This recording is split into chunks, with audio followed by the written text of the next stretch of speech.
G'day guys, welcome to GM Motorsport. Today we're going to be talking about the LSA intercooler brick and the upgrade option that we have, so the strengthening option that we have.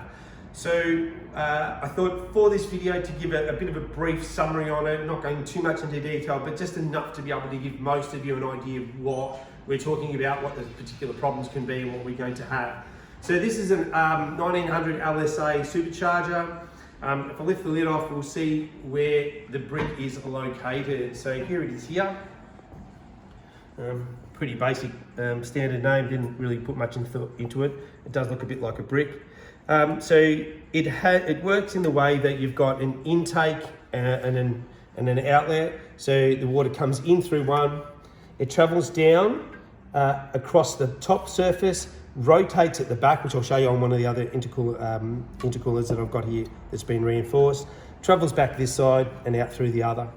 So the benefit of that is, if you have back a look at the supercharger, we've got the intake, gets sucked in through here, obviously the rotation. If you go over through here, you'll see the rotors, they rotate, air comes in through here, through the chiller, then it goes over either side. So that then flows into the intake ports and into the engine.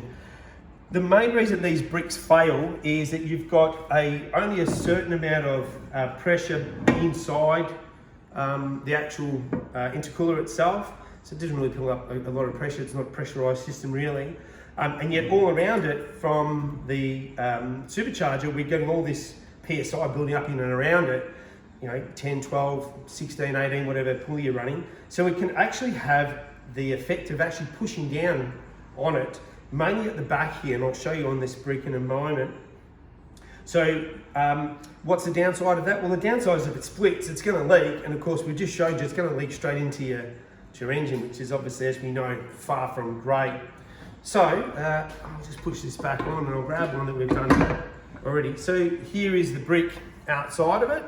Again, so you've got inlet and outlet, so it flows through here, back underneath, and just below I'll put a little diagram on that to have a look at to show you how it flows in and then back out.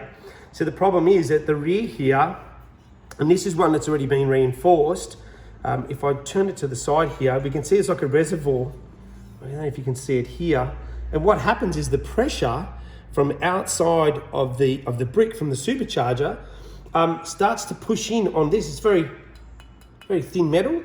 And that starts to squash in here, which then obviously limits the flow because it's going over this area here.